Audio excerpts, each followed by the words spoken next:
안녕하세요. 여러분의 삶에 깊은 위로와 평안을 전하는 시간입니다. 오늘 이 말씀을 듣는 모든 분들의 가정과 삶 위에 우리를 사랑하시는 하나님의 크신 은혜와 평강이 강물처럼 흘러넘치기를 진심으로 기도합니다. 만약 이 귀한 메시지를 통해 잠시나마 위로와 새로운 힘을 얻으셨다면 주저하지 마시고 주위에 사랑하는 가족이나 친구들에게도 이 은혜를 나누어 주십시오. 여러분의 따뜻한 나눔이 지금 어딘가에서 힘겨워하고 있을 누군가에게는 절망을 이겨낼 큰 희망의 불씨가 될 수 있습니다. 자, 그럼 잠시 미소 지을 수 있는 이야기로 오늘을 시작해볼까 합니다. 80대 할머니 두 분이 함께 고속도로를 달리고 있었습니다. 한참을 가는데 경찰차가 뒤따라오더니 차를 갓길에 세우라고 하는 겁니다. 경찰관이 운전하던 할머니에게 다가와 말했습니다. 할머니, 혹시 지금 시속 50km로 달리고 계신 거 알고 계세요? 고속도로에서는 너무 느린 속도입니다. 운전하던 할머니가 고개를 끄덕이며 대답했습니다. 그러며 경찰관 양반, 나도 알고 있다마다요. 경찰관은 의아해서 물었습니다. 아니, 아시면서 왜 이렇게 천천히 가시는 겁니까? 그러자 할머니가 전방위 도로 표지판을 가리키며 말했습니다. 저 표지판에 50이라고 쓰여 있잖소. 경찰관은 웃음을 참으며 설명했습니다. 할머니, 그건 속도 제한 표지판이 아니라 고속도로 번호입니다. 여긴 50번고속도로라고요. 그러고는 조수석과 뒷자리에 앉은 다른 할머니들을 힐끗 보았습니다. 그들은 마치 귀신이라도 본 것처럼 새하얗게 질려 사시나무 떨듯 떨고 있었습니다. 경찰관이 걱정스럽게 물었습니다. 그런데 다른 분들은 왜 저렇게 겁에 질려 계신가요? 운전하던 할머니가 해맑게 웃으며 대답했습니다. 아, 우리가 방금 120번고속도로에서 빠져나왔거든. 자, 이제 진지한 마음으로 함께 고백하겠습니다. 이것은 나의 성경입니다. 나는 성경이 말하는 바로 그 사람입니다. 나는 성경이 말하는 것을 가질 수 있습니다. 나는 성경이 말하는 것을 할 수 있습니다. 오늘 나는 하나님의 말씀을 배울 것입니다. 나는 담대하게 고백합니다. 나의 정신은 맑고 나의 마음은 열려 있습니다. 나는 이전과 결코 같지 않을 것입니다. 예수님의 이름으로 기도합니다. 아멘. 하나님의 축복이 여러분과 함께하길 빕니다. 오늘 저는 통제하려는 마음을 내려놓기에 대해 이야기하고 싶습니다.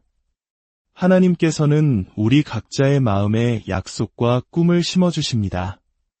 우리는 언젠가 건강을 회복할 것이고 우리의 사업은 성공할 것이며 마침내 좋은 사람을 만나게 될 것이라는 것을 마음 깊이 알고 있습니다. 하지만 하나님께서는 그 일이 어떻게 그리고 언제 일어날지에 대해서는 구체적으로 말씀해 주시지 않습니다. 이것이 바로 우리가 믿음의 여정에서 겪는 가장 큰 시험 중 하나입니다. 많은 경우 일이 우리가 생각했던 방식대로 혹은 우리가 정해놓은 시간표에 따라 진행되지 않으면 우리는 쉽게 좌절하고 불평하기 시작합니다. 하나님, 도대체 언제쯤 이 상황을 바꾸어 주실 건가요? 언제 제 건강이 나아질까요? 왜 직장에서의 이 어려운 문제는 해결될 기미가 보이지 않는 거죠? 우리는 자신도 모르는 사이에 하나님을 내 생각이라는 작은 상자 안에 가두어 버립니다. 그리고는 그분께 일을 처리하는 방법, 일이 일어나야 할 시기, 심지어 사용해야 할 사람까지 지정해 드리려고 합니다. 그러다 일이 내 뜻대로 풀리지 않으면 우리는 쉽게 낙심하고 믿음을 잃어버립니다. 그러나 기억하십시오. 우리가 기도하고 믿기로 결정했다면 그 이후에 어떻게와 언제는 온전히 하나님의 손에 맡겨드려야 합니다. 만약 여러분이 특정한 시간과 방법을 고집한다면 여러분의 신앙생활은 끊임없는 좌절의 연속이 될 것입니다. 성경은 분명히 말합니다. 하나님의 길은 우리의 길과 다르며 그분의 생각은 우리의 생각보다 높다. 우리가 볼 수 없는 순간에도 하나님은 일하고 계십니다. 때로는 일이 더디게 진행되는 것처럼 느껴질 수 있습니다. 하지만 그것은 하나님께서 우리를 위해 상상조차 할 수 없었던 더 좋은 것을 예비하고 계시기 때문일 수 있습니다. 제가 신앙생활을 통해 배운 가장 귀한 진리 중 하나는 바로 하나님의 시간과 하나님의 방법을 신뢰하는 법을 배우는 것이었습니다. 하나님께서 약속하신 것은 반드시 이루어집니다. 하지만 그것이 꼭 내가 생각하는 방식이나 내가 계획한 시간에 이루어지는 것은 아닐 수 있습니다. 만약 여러분이 결과와 시기를 통제하려고 애쓴다면 여러분은 걱정과 불안 속에서 살게 될 것입니다. 통제하려는 마음을 내려놓으십시오. 모든 일이 반드시 내 방식대로 이루어져야 한다는 고집을 버리십시오. 하나님께서는 이미 모든 것을 계획하고 계십니다. 그분은 처음부터 끝을 모두 알고 계시는 분입니다. 여기서 핵심은 하나님께서는 우리에게 그 세부 계획을 미리 보여주시지 않는다는 것입니다. 왜일까요? 만약 우리가 모든 과정과 결과를 미리 알게 된다면 우리에게는 믿음이 필요 없을 것이기 때문입니다. 만약 하나님께서 지금은 마치 뒤로 가는 것처럼 보이겠지만 걱정하지 마라. 석 달 뒤에 큰 기회의 문이 열릴 것이고 아무도 예상치 못한 지름길을 통해 너를 단숨에 앞서가게 할 것이다. 라고 구체적으로 말씀해 주셨다고 상상해 보십시오. 우리는 아마 마음 편히 쉬면서 알겠습니다. 모든 게 잘 되겠군요 라고 말할 것입니다. 그렇다면 왜 지금 그렇게 하지 못하는 것입니까? 하나님은 지금도 모든 것을 계획하고 계십니다. 우리가 보지 못하는 곳에서 놀라운 일들을 행하고 계십니다. 예기치 않은 좋은 기회, 놀라운 치유, 사람을 통한 은혜, 인생의 동반자와의 만남. 이 모든 것이 이미 여러분의 인생 시간표에 기록되어 있습니다. 여러분이 통제하려는 마음을 내려놓을 때 비로소 여러분은 상황이 변하기를 기다리는 동안에도 현재의 삶을 온전히 즐길 수 있게 됩니다. 지금 무엇이 여러분의 마음을 무겁게 하고 밤잠을 설치게 합니까? 하나님은 말씀하십니다. 그 모든 짐을 내게 내려놓아라. 내가 모든 것을 주관하고 있단다. 내가 너의 발걸음을 인도하고 있으며 보이지 않는 곳에서 너를 위해 일하고 있다. 지금 당장은 상황이 좋아 보이지 않을지라도 나는 이 모든 것을 합력하여 너에게 선이 되게 할 것이다. 히브리서는 말합니다. 이미 믿는 우리들은 저 안식에 들어가는도다. 일단 우리가 믿었다면 모든 것을 이해하고 해결하려고 애쓸 필요가 없습니다. 눈에 보이는 변화가 전혀 없을 수도 있습니다. 걱정하고 싶은 유혹이 끊임없이 찾아올 것입니다. 그럴 때일수록 안식 안에 머무르십시오. 평안함 속에 머무는 것, 그것이 바로 하나님을 신뢰한다는 가장 확실한 증거입니다. 어쩌면 여러분은 건강이 회복되기를 간절히 믿고 기도하고 있을지 모릅니다. 하지만 병원 검사 결과는 조금도 나아지지 않고 있습니다. 이미 이쯤이면 나았어야 한다고 생각했는데 말입니다. 걱정하고 불평할 수도 있었겠지만 여러분은 오히려 하나님께 감사하며 그분의 약속을 선포하고 매일의 삶에 최선을 다하고 있습니다. 이렇게 평안함 속에 머무를 때 여러분은 진정한 믿음 안에 있는 것입니다. 그리고 바로 그 믿음이 하나님께서 일하실 수 있는 통로가 됩니다. 하지만 변하지 않는 현실 때문에 화가 나고 재정 문제로 걱정하며 엇나가는 자녀 때문에 밤잠을 설치고 있다면 그것은 여러분이 믿음을 멈추었다는 신호입니다. 다시 안식으로 돌아와야 합니다. 마음의 평화를 되찾아야 합니다. 하나님을 신뢰하는 것과 걱정하는 것을 동시에 할 수는 없습니다. 평안함 속에 있을 때 우리는 하나님께서 모든 것을 주관하고 계심을 압니다. 모든 것이 합력하여 선을 이룰 것을 압니다. 그분께서 시작하신 일을 반드시 완성하실 것임을 압니다. 어떤 분들은 이렇게 말할지 모릅니다. 제 재정 상황이 너무 걱정됩니다. 건강검진 결과 때문에 속상해요. 이 지긋지긋한 어려움은 언제 끝날까요? 이 모든 것이 하나님께는 전혀 놀라운 일이 아닙니다. 그분은 여러분을 여기까지 인도하셨고 결코 여기서 여러분을 버려두지 않으실 것입니다. 걱정을 내려놓으십시오. 좌절감을 내려놓으십시오. 모든 세부사항을 알아야 한다는 강박을 내려놓으십시오. 우리 삶에는 이해할 수 없는 상황, 너무나 거대해 보이는 문제, 영원히 계속될 것만 같은 장애물이 항상 존재할 것입니다. 그것이 바로 믿음의 시험입니다. 여러분은 걱정과 의심 속에서 인생을 보내시겠습니까? 아니면 안식에 들어가시겠습니까? 하나님께서 모든 것을 주관하고 계시며 그분께서 여러분을 마땅히 있어야 할 곳으로 인도하실 것임을 믿으시겠습니까? 제 누이의 이야기를 들려드리고 싶습니다. 누이 부부는 오랫동안 아이를 갖기 위해 노력했지만 허사였습니다. 온갖 종류의 임신 촉진 치료를 받고 몇 차례 수술까지 받았지만 아이는 생기지 않았습니다. 마침내 의사들은 아이를 가질 수 없을 것이라는 절망적인 진단을 내렸습니다. 하지만 누이는 포기하지 않았습니다. 해가 바뀌어도 계속 기도하고 믿었습니다. 모든 것의 최종 결정권은 하나님께 있음을 알았기 때문입니다. 그러던 어느 날 누이는 자신이 아이를 갖는 것 자체에 온통 사로잡혀 있다는 것을 깨달았습니다. 그것이 삶의 유일한 목표가 되어버린 것입니다. 때로 우리는 무언가를 너무나 간절히 원한 나머지 삶의 균형을 잃어버립니다. 하나님께서 내 방식대로 해주시지 않으면 행복할 수 없다고 생각하게 됩니다. 그럴 때 우리는 그 간절한 소망을 제단 위에 내려놓아야 합니다. 꿈을 포기하거나 약속을 버리라는 말이 아닙니다. 하나님께서 그 꿈을 어떻게 이루실지에 대한 통제권을 내려놓으라는 것입니다.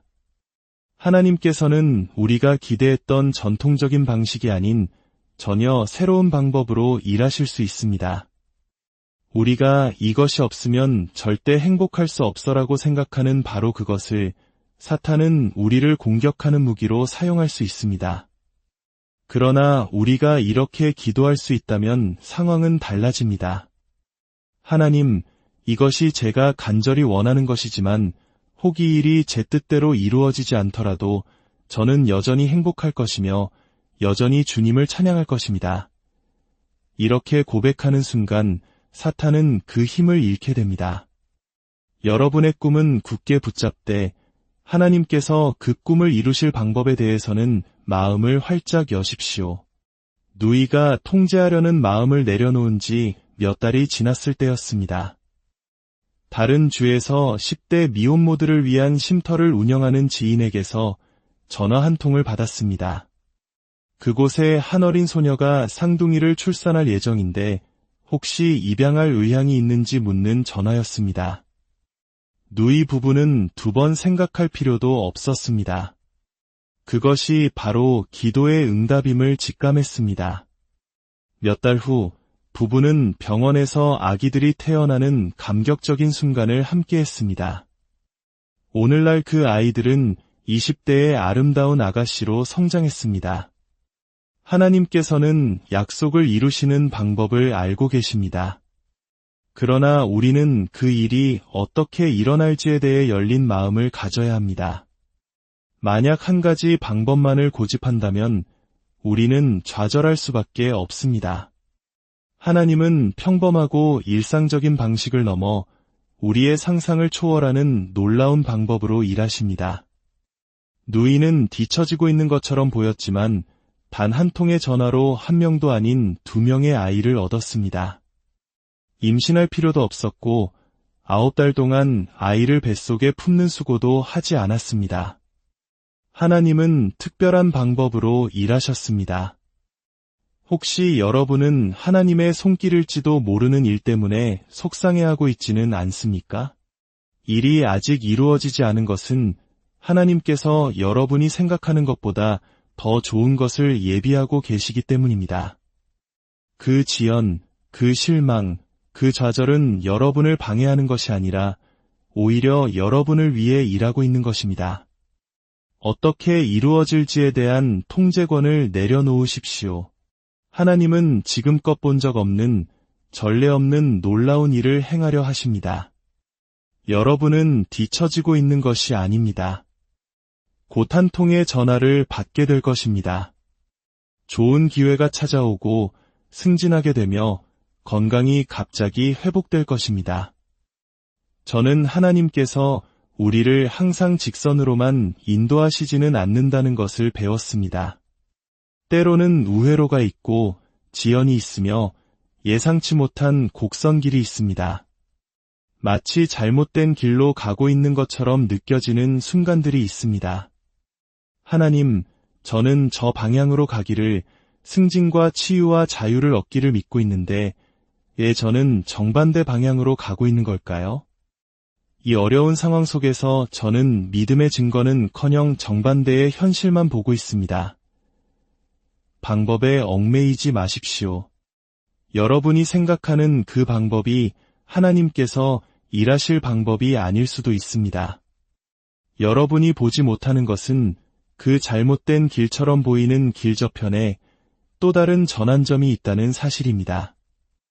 그리고 그 길은 여러분을 상상 이상으로 앞서가게 할 지름길로 이어져 있습니다. 누이는 한 명의 아이를 위해 기도했지만 2명의 아이를 얻었습니다. 그것이 바로 우리 하나님의 방식입니다. 그분이 여러분을 이끌고 계신 곳은 여러분이 상상했던 것보다 훨씬 더 좋은 곳일 것입니다. 시간이 더 오래 걸리는 이유는 그 결과가 여러분이 생각했던 것보다 더 크고 더 보람있고 더 만족스러울 것이기 때문입니다. 아직 기회의 문이 열리지 않고 있습니까? 하나님께서 무슨 일을 계획하고 계신지 우리는 알 수 없습니다. 그분이 보이지 않는 곳에서 무엇을 하고 계신지 우리는 볼 수 없습니다. 사람들이 당신을 반대하고 문제가 해결되지 않으며 가족 중 누군가가 여전히 방황하고 있습니까? 변하지 않는 현실 때문에 낙심하지 마십시오. 여러분의 때가 오고 있습니다. 성경은 하나님께서 당신에게 은혜를 베푸실 정한 때, 당신을 치유하실 정한 때, 그 문제를 해결하실 정한 때가 있다고 말합니다. 정한 때, 즉 올바른 때가 있다는 것은 잘못된 때도 있다는 의미입니다. 만약 아직 일이 일어나지 않았다면 그것은 아직 그때가 아니었기 때문입니다. 현재의 상황과 싸우는 대신 지금 당신이 있는 그 자리를 끌어안는 것은 어떻습니까? 하나님, 주님께서 제 걸음을 인도하고 계심을 압니다. 저는 지금 제가 있어야 할 바로 그곳에 있습니다. 주님, 저를 위한 정한 때가 다가오고 있음을 감사드립니다. 이것 하나만은 약속드릴 수 있습니다. 하나님은 단 1초도 늦지 않으실 것입니다. 그분은 실수로 여러분을 위한 정한 때를 놓치시는 분이 아닙니다. 우리의 꿈에 대해 열정적인 것은 좋은 일입니다. 치유와 자유, 승진에 대해 열정을 갖는 것은 중요합니다. 하지만 하나님께서 그 일을 이루시기를 기다리는 동안 행복하지 못할 정도로 그것에 집착해서는 안 됩니다. 모든 것이 해결될 때까지 행복을 미루지 마십시오. 오늘 이 하루는 하나님이 주신 선물입니다. 하나님께서 일하시는 동안 여러분의 삶을 즐기십시오. 안식에 들어가십시오. 초조해하고 스트레스 받으며 언제쯤 변할까? 라고 묻지 마십시오. 여러분은 원하는 곳에 도달하기 전에 지금 있는 곳에서 행복해지는 시험을 먼저 통과해야 합니다. 문제가 해결될 때만, 아이를 가졌을 때만, 사업이 성장했을 때만 행복할 수 있다면 그것은 오히려 하나님께서 하시려는 일을 지연시킬 뿐입니다. 단호하게 결심하고 이렇게 선포해야 합니다. 나는 오늘을 즐길 것이다. 이 어려움도, 이 도전도, 이 시련도 나를 멈추게 할 수 없다. 하나님, 주님께서 보좌에 앉아 계심을 압니다. 나는 주님의 때와 주님의 방법을 신뢰합니다. 그리고 그동안 나는 행복하게 내 삶을 살아갈 것입니다. 성경 속 요셉이 통제하려는 마음을 내려놓는 법을 배우지 못했다면 어떻게 되었을지 상상해 보십시오. 하나님은 그가 10대였을 때 그가 지도자가 되고 사람들이 그 앞에 절하게 될 것이라는 꿈을 주셨습니다. 만약 그가 그 꿈이 어떻게 이루어질지에 대한 자신만의 고정관념을 가지고 있었다면 어땠을까요? 분명 누군가 다윗에게 그랬던 것처럼 우리 집에 찾아와 나에게 왕으로 기름을 부을 거야. 나를 지도자로 발탁하고 은혜를 베풀어서 나를 높은 자리에 앉히겠지. 그러나 하나님은 비범한 방식으로 일하십니다. 그분은 역경, 불운, 실망을 사용하여 우리를 우리의 운명으로 이끄십니다. 고난은 좌절처럼 보이지만 사실 고난은 우리를 목적지로 데려다주는 운송수단입니다. 하나님은 고난을 사용하여 당신을 그분이 원하시는 곳으로 옮기십니다. 우리는 하나님께서 오직 은총, 좋은 기회, 열린 문만을 사용하신다고 생각하기 쉽습니다. 하지만 저는 닫힌 문도 열린 문만큼이나 자주 사용하신다는 것을 배웠습니다. 우리를 반대하는 사람들도 우리를 지지하는 사람들만큼이나 그분의 계획에 사용됩니다. 거절, 배신, 지연을 통해 우리를 더 높은 자리로 이끄십니다. 당시에는 그것을 볼 수 없고 불편하고 싫지만 그것이 바로 우리의 걸음을 인도하시는 하나님의 손길입니다. 요셉은 꿈을 꾸었고 하나님의 은총이 자신과 함께함을 알았습니다. 그런데 무슨 일이 일어났습니까? 그는 형제들에게 배신당하고 구덩이에 던져졌으며 노예로 팔리고 억울한 누명을 쓰고 감옥에 갇혔습니다. 불운의 연속이었습니다. 하지만 요셉은 이 원리를 이해했습니다. 그는 결코 불평하지 않았고 원망하지 않았습니다. 물론 외로운 밤도 많았을 것이고 잊혀졌다고 버림받았다고 느낀 순간도 있었을 것입니다. 하지만 마음 깊은 곳에서 그는 내가 여전히 모든 것을 주관하고 있다. 너는 내 손안에 있다. 이 모든 것은 너의 운명을 이루기 위한 과정의 일부다라고 말씀하시는 하나님의 조용한 음성을 들을 수 있었습니다. 만약 그가 상황을 통제하려 하고 자신의 방식대로 일을 해결하려 했다면 그는 쓰라림과 좌절, 분노 속에서 살았을 것입니다. 그는 매일 걱정과 좌절감, 그리고 일이 어떻게 풀려야 한다는 자신의 생각을 내려놓아야 했습니다. 13년 후 그는 이집트의 총리가 되었습니다. 그는 마침내 꿈이 이루어지는 것을 보았습니다. 그의 여정을 살펴보면 수많은 우여곡절과 지연, 실망이 있었습니다. 잠언은 말합니다. 사람의 걸음은 여호와께 말미암나니 사람이 어찌 자기의 길을 알 수 있으랴. 혹시 당신에게 일어난 일을 이해할 수 없어서 좌절하고 있습니까? 불운 때문에 속상해하고 계획이 지연되어 걱정하고 있습니까? 그것이 당신을 당신의 보좌로 이끄는 하나님의 손길이 아니라고 어떻게 확신할 수 있습니까? 당신이 바로 또 다른 요셉이 아니라고 어떻게 말할 수 있습니까? 당신이 하나님의 약속을 보기 위해 정확한 시간표에 따라 올바른 길을 가고 있는 중이 아니라고 누가 말할 수 있겠습니까? 일이 당신 생각대로 일어나지 않을 수 있습니다. 하나님은 어려움을 사용하여 우리를 운명의 자리로 이끄십니다. 당신이 속상해하는 바로 그 일이 당신의 목적지에 도달하기 위한 필수적인 단계입니다. 길 위에서 일어나는 모든 일을 이해하려고 애쓰지 마십시오. 하나님은 신비로운 방법으로 일하십니다. 모든 것을 이해하려고 하면 혼란에 빠질 뿐입니다. 우리가 이해하도록 되어 있지 않은 일들이 있습니다. 그것이 바로 믿음의 본질입니다. 만약 그 역경이 당신의 운명을 멈추게 할 것이었다면 하나님은 그것을 허락하지 않으셨을 것입니다. 누가복음 22장에서 예수님은 십자가에 못 박히시기 직전이었습니다. 감람산에서 기도하고 계실 때 유다가 군인들과 함께 와서 예수님께 입을 맞추었습니다. 그것이 체포할 사람을 알리는 신호였습니다. 군인들이 예수님을 잡으려 할 때 베드로가 칼을 빼어 군인의 귀를 잘랐습니다.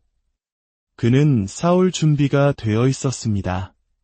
다른 제자들도 주여, 우리가 칼로 치리이까? 라고 물었습니다. 그때 예수님께서 말씀하셨습니다. 이것까지 참으라. 더 이상 저항하지 말라. 그분은 이렇게 말씀하고 계셨던 것입니다. 이 모든 것은 내 계획의 일부다. 유다의 입맞춤, 이 배신 없이는 나의 운명을 이룰 수 없다. 군인들이 나를 체포하고 내가 십자가에 못 박히지 않으면 나는 부활할 수 없고 인류에게 구원을 가져다 줄 수 없다. 겉보기에는 원수가 이기고 군인들이 예수님을 끌고 가는 것처럼 보였습니다. 하지만 그들은 자신들이 예수님을 그분의 운명 속으로 이끌고 있다는 사실을 깨닫지 못했습니다. 우리가 고난과 실망에 직면할 때 우리는 저항하고 싸우고 싶어 합니다. 하지만 하나님은 말씀하십니다. 더 이상 저항하지 말라. 원망하며 살지 말고 복수하려 애쓰지 말라. 나를 신뢰하라. 내가 모든 것을 주관하고 있으며 여전히 너의 걸음을 인도하고 있다. 물론 질병이나 중독과 같은 것에는 저항해야 합니다. 하지만 당신에게 닥치는 모든 일과 싸워서는 안 됩니다. 원수가 당신의 삶을 장악한 것이 아닙니다. 하나님은 여전히 보좌에 앉아 계십니다. 그 배신이 공평하지 않았지만 하나님이 그것을 막지 않으신 것은 그것이 당신을 당신의 운명으로 이끌고 있기 때문입니다.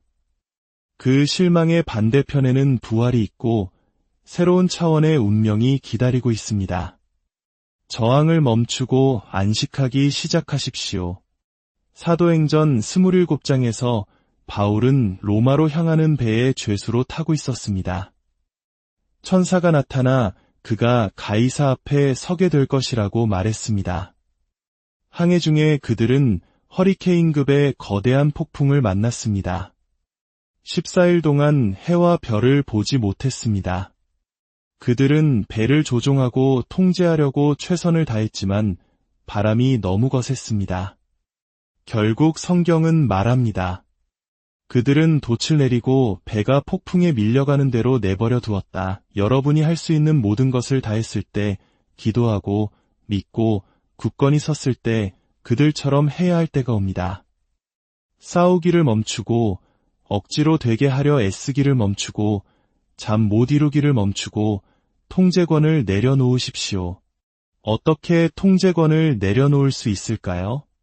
걱정하기를 멈추고 잠 못 이루기를 멈추고 당신의 방식대로 되게 하려는 시도를 멈추고 이렇게 기도하는 것입니다. 하나님, 저는 주님을 신뢰합니다. 이 바람을 주관하시는 분이 주님이심을 압니다. 이 바람이 저를 앞으로, 뒤로, 왼쪽으로, 오른쪽으로 밀어낼 수 있지만 한 가지 확실한 것은 주님께서 저를 데려가시는 곳이 바로 제가 있어야 할 곳이라는 사실입니다. 당신을 멈추게 하려던 바로 그 바람을 당신이 믿음 안에 머문다면 하나님께서 그 방향을 바꾸어 당신을 뒤로가 아닌 앞으로 나아가게 하실 것입니다. 저항하고 있습니까? 아니면 안식하고 있습니까? 돛을 내리고 하나님께서 하시는 일을 신뢰하십시오. 지금은 이해할 수 없을지라도 언젠가 그것이 당신의 운명에 이르기 위한 필수적인 단계였음을 보게 될 것입니다. 그것은 좌절이 아니라 더 큰 축복을 위한 준비 과정이었습니다. 시편 55편은 말합니다. 내 짐을 여호와께 맡기라. 그가 너를 붙드시고 의인의 요동함을 영원히 허락하지 아니하시리로다. 얼마나 많은 짐을 지고 있습니까? 걱정의 짐, 이해할 수 없는 일에 대한 짐, 이 힘든 시기를 어떻게 헤쳐나갈지에 대한 짐, 여러분이 해야 할 일이 있습니다. 그 짐을 내려놓는 것입니다. 걱정과 좌절, 모든 것을 해결해야 한다는 부담감을 내려놓으십시오. 다시 평안의 자리로 돌아오십시오. 하나님, 제 삶은 주님의 손에 있습니다. 저의 꿈, 가족, 재정, 건강을 모두 주님께 맡깁니다. 제 뜻대로 되지 않는다고 화내거나 모든 일과 싸우지 않겠습니다. 주님께서 모든 것을 합력하여 선을 이루고 계심을 압니다. 주님의 때와 주님의 방법을 신뢰합니다. 믿는 자는 안식에 들어갑니다. 저항을 멈추고 안식하기를 시작하십시오. 여러분이 통제하려는 마음을 내려놓을 때 저는 믿고 선포합니다. 여러분을 짓누르던 무거운 짐들이 바로 지금 여러분에게서 떠나가고 있습니다. 하나님께서 그 폭풍의 바람 방향을 바꾸려 하십니다. 그 바람은 이제 여러분을 뒤로 미는 대신 앞으로 나아가게 할 것입니다. 승진이 오고 치유가 오고 자유가 오고 여러분의 운명이 온전히 펼쳐질 것입니다. 예수님의 이름으로 기도합니다. 이 말씀을 믿으신다면 다 함께 아멘으로 화답하시겠습니까? 이제 예수님을 당신의 삶의 주인으로 영접할 기회를 드리고 싶습니다. 저를 따라 기도해 주십시오. 주 예수님, 저는 제 모든 죄를 회개합니다. 제 마음에 들어와 주십시오. 예수님을 저의 주님, 저의 구원자로 영접합니다. 이 간단한 기도를 드리셨다면 우리는 당신이 거듭났다고 믿습니다. 이제 좋은 말씀 중심의 교회의 뿌리를 내리시고 하나님을 삶의 최우선 순위에 두시기를 축복합니다. 여러분의 삶과 가정에